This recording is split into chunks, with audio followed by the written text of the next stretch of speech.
Morning, guys. 3 subjects I would like to cover: earthquakes, Second Amendment, and prepping. As you know now, guys, by now there was a earthquake in California.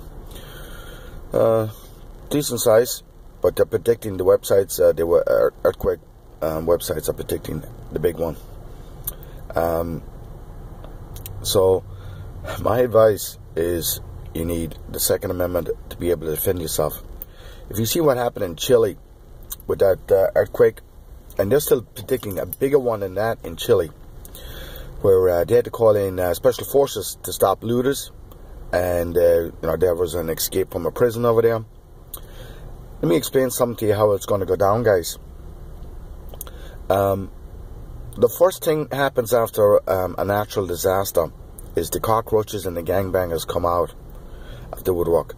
Any law enforcement agency in the world will tell you that.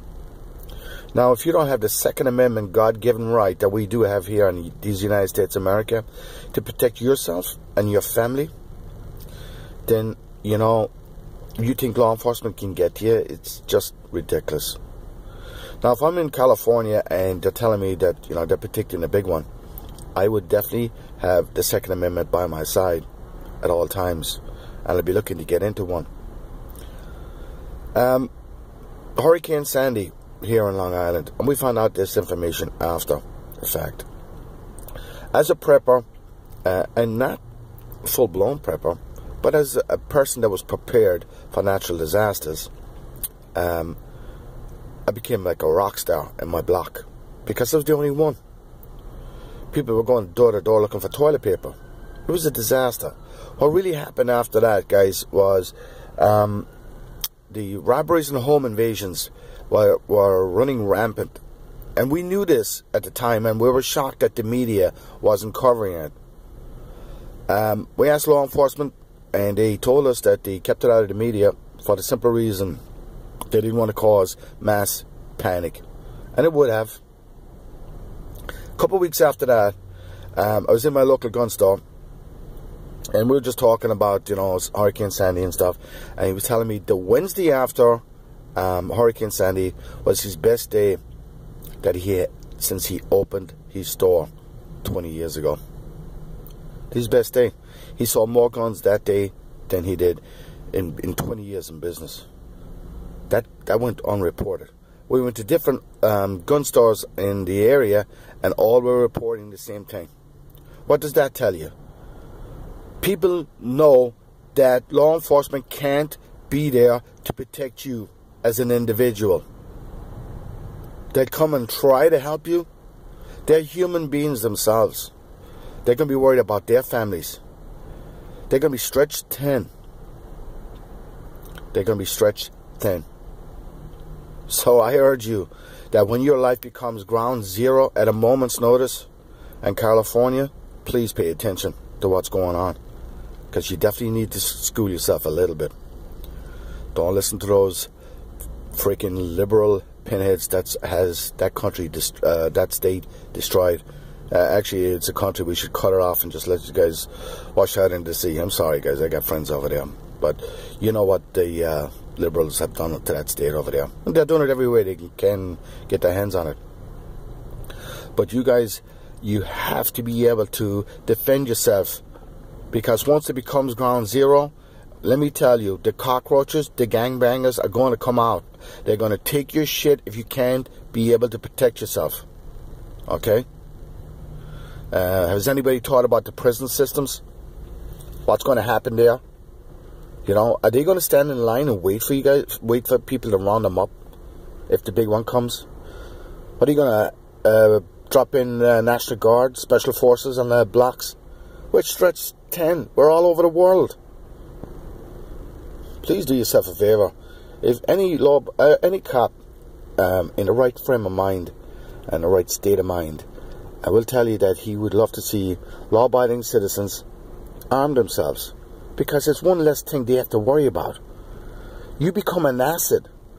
If you're one lone patriot on the block, you could protect the block. You could free up, real law enforcement so they can do their jobs. Gotcha, the bad guys trying to get the infrastructure back up.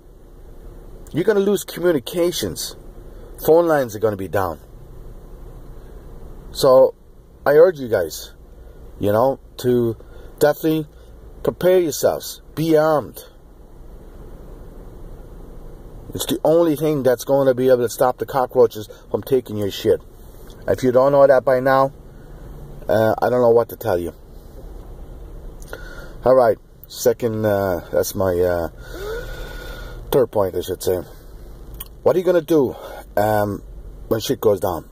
You're going to leave your firearm with your family, and so you can do on a reconnaissance mission to get some medicine, allergy medicine, maybe asthma, maybe heart medication. What are you going to do? Bring your firearm, leave them unprotected? Because it's going to be a zoo. So this is where prepping comes into play. And people laugh at preppers. There's no laughing matter when it becomes a prepper. I understand there's hardcore preppers out there, and that's their prerogative. They can do whatever they want. But as a law-abiding citizen and a family man, have the main things: medicine that your family needs, at least 2 weeks that you could survive until you know, when it becomes ground zero. It becomes ground zero fast, guys, at a moment's notice. Water, food, you know, camping stoves, some camping supplies, a tent. You might have to put up in your backyard because maybe your roof or your structure is damaged. You might have to camp outside because your house might be, you know, unlivable. You have to have plan and action. So that's where prepping comes into place. Have your supplies together. You don't have to run out tomorrow morning and get all this stuff. You know, stock up slowly. But it's funny the way it's coming down. Chile, the earthquake only happened yesterday, and they're already sending in special forces to stop the looting. It happened immediately, guys. Immediately. Can you believe this? It's just not funny anymore. So, Second Amendment is very important to you fellas out there and girls. Trust me. You know what I mean? I don't have daughters, but I do have a wife, and if I had to leave, I would like, you know, her to be armed up to be able to protect herself. If you have daughters and wives out there, train them, guys, for God's sake. And then be prepared. Earthquakes, Second Amendment, and prepping. That's how it goes. Lone Patriot out of here. Pay attention, fellas, out in California. Pay attention. If you're a family man, wake up a little bit. Morning. Sitting in the Jeep here before we head into, you know, give it a roll over here. If you're driving a truck and it's not a stick shift, you're not driving. Put it out like that. Also, a little bit of advice is a good scanner. Radio communication. At least you see what's going on, or hear what's, hear what's going on. Alright, that's it. Lone Patriot out of here. Sorry for making this a long video, but what can I tell you? I'm a rambling man.